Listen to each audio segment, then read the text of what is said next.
Welcome to CityScope. I am your host, Scott Kurland, Executive Director of LTV, and today we're talking about a very important topic. We're talking about Wrestling for Wishes, which is happening this Sunday at Leominster High School, and with me is Dave Dejohn. Did I say that right? Dejohn, yeah. Dejohn, Director of Operations for Hannaford Supermarkets, and Peg Wheble, Central Mass Regional Director of Make-A-Wish. Both of you, thank you so much for being here. I appreciate you guys coming on. Thanks for having us. So let's talk about how this came to be.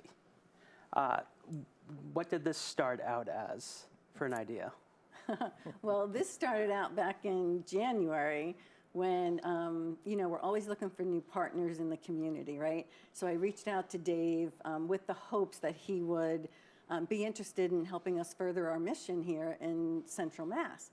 And, it was wonderful. Dave was all in right from the beginning. What else could we do? So we have held a number of events throughout the year up until now. And Dave kept talking about his love of wrestling. And we were like, okay, I don't know that we've had a wrestling fundraiser in the past, but wow, it sounds so exciting. So that's what brought us here today. With wrestling, I know that one of the most asked for Make-A-Wish is John Cena. Now, I feel like wrestling and the Make-A-Wish Foundation have been working together for a very long time. Would you say that that's true? Sure. I mean, kids wish for all kinds of things. Yeah. So over our 40-plus year history here in Massachusetts and Rhode Island, I'm sure during that time and way before me that we've had wishes for kids to meet wrestling stars. Sure. Now, Dave, how did you get the idea of doing wrestling? Because I know you do a lot of work with Hannaford and the Make-A-Wish Foundation. Have you always been a fan of wrestling? Yeah, I got into wrestling, almost 30 years ago. So I was already with Hannaford, but my lifelong dream was to get into wrestling. So a buddy of mine, we were at the gym, we saw a commercial for a wrestling school, so we went to it. And the rest was kind of history. So I wrestled all over the Northeast as far as South Africa. And in my later years, as my body hurt too much, I said, because of all the work we do at Hannaford for the communities, I said, this is a great combination to do good for the communities that we serve at Hannaford, and with partners like Make-A-Wish, I mean, you just can't go wrong. Now, both of you collaborating, putting this event together, you said it started at the beginning of this year. So for basically the last 10 months, it's been Wrestling for Wishes has been in the works. I'd say so. That was when the seed was planted, right? Yeah. There was another event that Hannaford did for us in April celebrating our World Wish Month. And, we just kept going back to the wrestling event. And then it was, okay, full steam ahead here. This is happening. And from that point, Dave, right? I mean, it's just been continuous planning. Yeah, I think from that first conversation, maybe Peg wasn't thinking we were going to get thrust into this world, but we started with our kiosk campaign for Make-A-Wish. Yep. And after that, I was the one I kept pushing to them because I did a lot of work with the Boys and Girls Club here in Leominster, and we've run a few shows there, done shows all over for some charity events. And I said, this is just perfect. It lines up perfect because of how great everyone is at Make-A-Wish. This isn't like hand out and just give me a check. They're in it the whole way, right? They're involved from the start. They have wonderful folks there. I was down at the headquarters in Boston. I saw the over 10,000 stars hanging from the ceiling at the office for all the wishes that were granted. Got to meet some of the Wish kids and their families, right? So that, to me, it's just as much about the family too and what they go through, especially if a child has a critical illness. So it's just been a win-win. They've been all in. I've been all in. All of my staff at Hannaford has been all in, and this is going to be just a huge event. Now, when you tell them that basically Dijak's going to be there, and they're going to have the chance to meet them, do their faces light up like right away?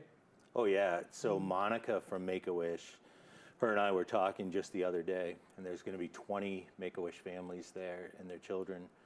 And some of them are the biggest wrestling fans you can find, right? And they're not only going to get to meet Dijak, some of them are going to get to walk him out to the ring. They're going to, all the families that want to take part are going to walk wrestlers to the ring. They're going to be able to get into the ring if they can and hold the title belts, right? We're just going to make this super, super day for all of them. And what made you guys decide on Leominster High School as the venue? Well, you know, so my whole territory is all of Massachusetts, but the heart of it is right here in Leominster, right? My office is here in Leominster when I'm here.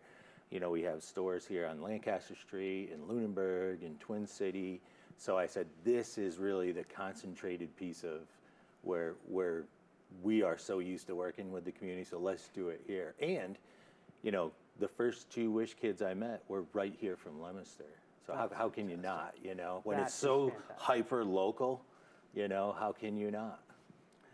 Now, how many wishes do you think in your career have you granted? Oh, sure. Well, I'll speak for the entire chapter. So in our 40-plus year history, we've granted over 10,000 wishes. That's incredible. It is. It is. And you know what? Our goal is to grant the wish of every single medically eligible child. And in order to do that, we need the support of the community, right, to help fund those wishes.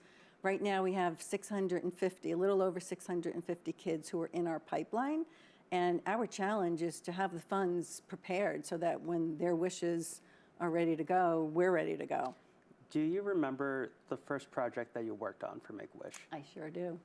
Yep. So in addition to working for Make-A-Wish, I'm also a wish granter. And I invite your viewers to, you know, go to our website and learn more about the volunteer opportunity because it's really hands-on and it's very heartwarming. So my first wish child that I met was getting treated for her illness down at Memorial Sloan Kettering in New York City. And so her experience with New York City was in the car and then in the hospital, you know, seeing all this energy and life outside the car and outside the hospital windows that she could not be part of at that time, right? So she was in isolation waiting for her transplant. And one of the things that the family did was, you know, she loved Carmine's restaurant, so they brought Carmine's into the hospital. So as we met with her, my partner and I, my wish granter partner, you know, the family had spent a lot of time, she spent a lot of time in the hospital. So TV shows was something that, you know, would be unique, not something that the family could give her. But the more we spoke with her, this was like, for me, the essence of a wish. It was a child taking back their power, right? They don't have a lot of power during their treatment schedules and hospital stays, but the wish does give them power. So her wish was to go to New York City, get out of the car, go to Carmine's, eat in Carmine's, go to the Empire State Building, go to American Girl, go to ice skating, do all the things that you and I would do in New York City when she was well. To me, that was just the essence of a child having power. Yeah, it's great. So for the last 30 years, Make-A-Wish has granted all over the world millions of wishes. Mm-hmm. The number one, as I said at the top of the show, grantor has been John Cena. In my research, I found out that the second biggest one is Disney World. Now, I've noticed a trend that like wrestling and Disney World are slowly becoming the 2 most popular ones. So it kind of feels like, Dave, you're bringing a little bit of Disney World to Leominster with this event. Is that how it felt? Yeah, you know, at the end of the day, it's about giving back, right? I got to experience something, right? I got to experience my dream as a kid, and you know, I wrestled all of the old timers that I grew up on, and I remember what it was like to have that pure excitement, right, when you're at a wrestling show. And if I can give that back to folks, and then especially you know, children who are ill or going through something, and we can bring that spot of hope, that spot of excitement, and we're bringing it here. They don't have to travel, you know, so far away, right? Because I think when Peg and I first met, there was around 43, 45 children here on the waiting list. If I can bring this to them and they can have excitement and their family can be there with them, I mean, those are those commercials where it says priceless, Yeah. right? Yeah. So at the beginning of this week, I had the opportunity to speak with Dijak himself. So we actually have a package of that we're going to cut to, and then we're going to come back and we're going to finish off the show going through the whole event of Wrestling for Wishes. So let's cut to that package right now.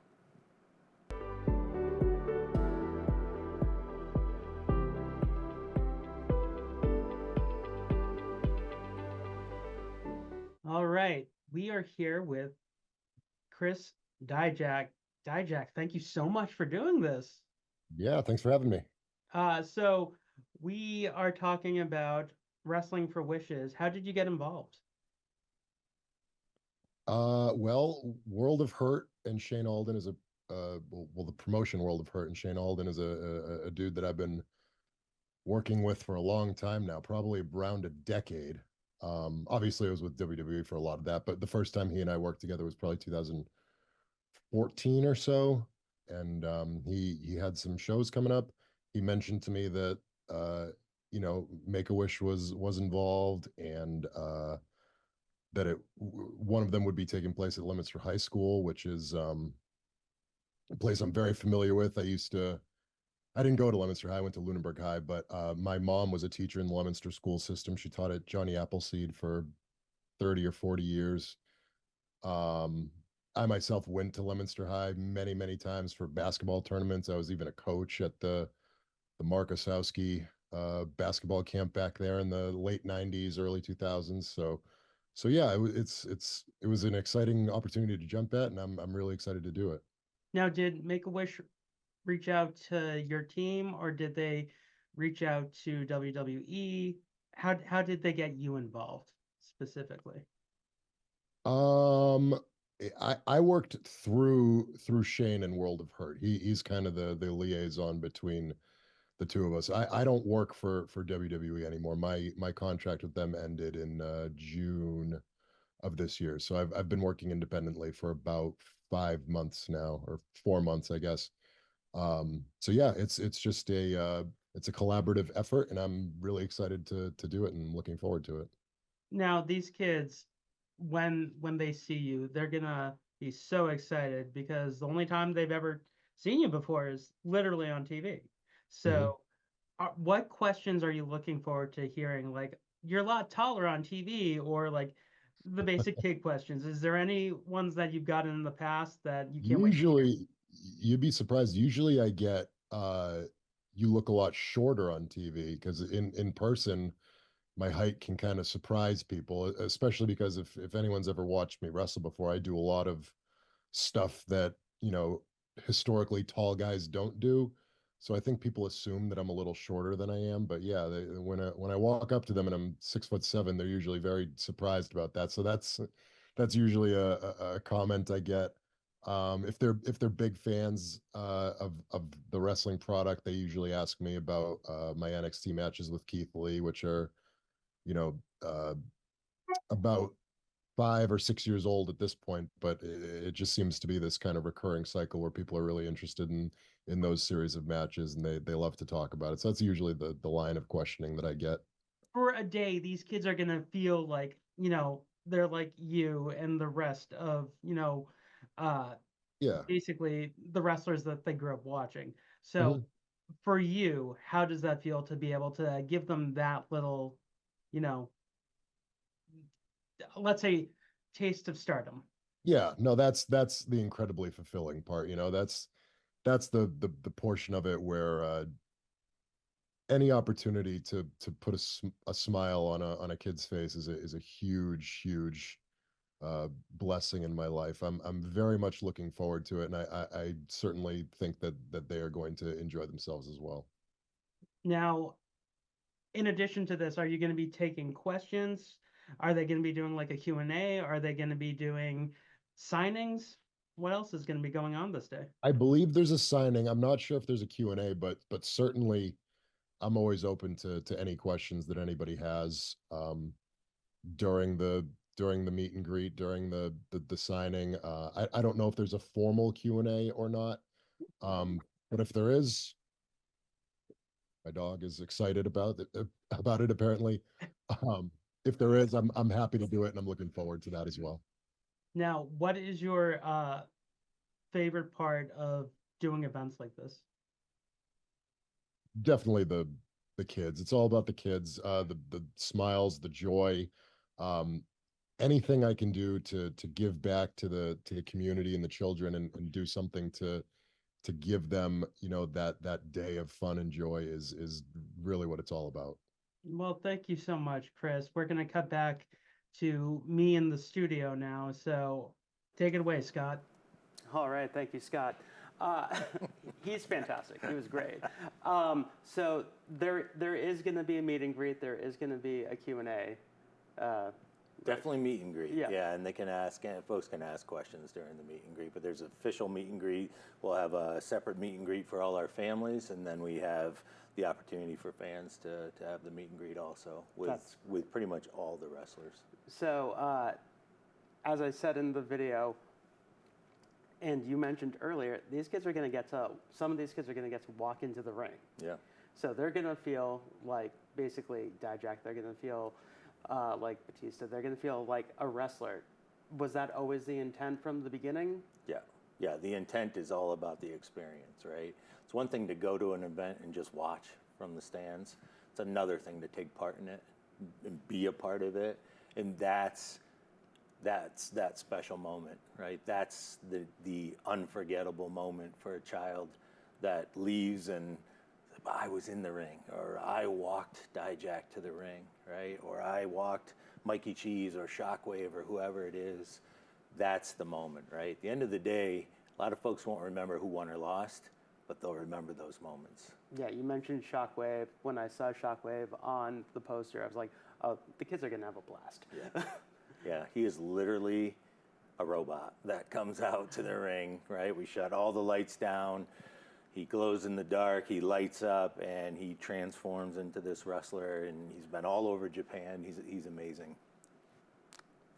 Yeah, planning an event like this, on your end, it's all about the organization. On your end, you actually have to do it almost like a theater production. You have to get the lighting correct.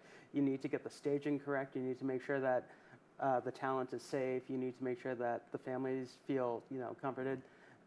How many hours goes into something like this? Many hours. I'll say not my first rodeo, but probably not my last. But we've run hundreds of shows. Originally from New York. I started World of Hurt Wrestling. Shane's kind of been my partner, and now he's pretty much taken over that piece. But we've done this quite a few times, and out here, we almost got it down to a science now of getting the ring up, getting everything organized, ready to go. The added piece here is to really make sure that our families are having a fantastic time, right? And it isn't just about, hey, we need you here, we need you there. It's making sure they're having the time of their life. Do you start set up on Saturday, or do you have to go like Friday after school ends? No, we'll actually start Sunday. Really? Set it up and tear it down. Oh, wow. Yeah, we're pretty good at this now. That's amazing. Now, do either of you have any future events planned for Make-A-Wish for yourself or for World of Hurt? Anything else coming up that you want people to be aware of for fundraisers? Oh, sure. If your viewers would go to our website, you'll see all of the activities that we have going on. Our internal events, we have a gala in Providence, Rhode Island on November 2nd, and then starts our full calendar year of all kinds of events. But this one is so unique. We always say we want to keep the fun in fundraising, and I think we've hit the mark with this. But more importantly is, bringing the hope, strength, and joy to our Wish kids. And, that happens through the Wish, but experiences like this that, you can't buy, right? So it's just going to be an amazing day. And Dave, thank you for all your support and, your passion. It's so inspiring to meet people like you who not only, want to help us, but, you bring your team along, you bring the community along. And each of those, not only, helps to raise more funds, but it also increases the awareness. Because our goal is we want to grant the wish of every medically eligible child. And there is a misunderstanding out there that children need to be terminal in order to be eligible for WISH, and that's not the case at all. So if that's the number one thing that we can clear up, that's fantastic. So it's a child facing a critical illness. And, again, that's our goal. And we can't do it without friends like Dave and our friends at Hannaford. That's amazing. Dave, so the event is this Sunday at Leominster High School. Yep. What time is this at? And Yep, starts at 4 o'clock. The doors open at 2:30. So there's lots of time to come and meet folks. We also have tons and tons of raffle items. It's just going to be an overall great event. So doors open 2:30. There'll be food there also for folks. Show starts at 4, right? And we want to do that so we can make sure that all the younger fans aren't getting there too late, right, before it's bedtime. So be able to see the entire show. And again, come check us out. Check out the website. And even the night before, we're actually going to be at Mahar High School doing a charity event for the YMCA out there. We got Doink the Clown coming to that show as our headliner, and the next day we'll bring the whole, circus over to Leominster High School, and we'll do it all over again. well, thank you both for being here. And if you have a fundraiser like what Wrestling for Wishes is doing, please contact us, Scott at leominster.tv, and come on CityScope and talk about it, because community access television, part of it is the community. So both of you, thank you for being here. Thank you. Yeah, thank you, Scott. I appreciate your it. time. And for Scott Kurland, this is CityScope.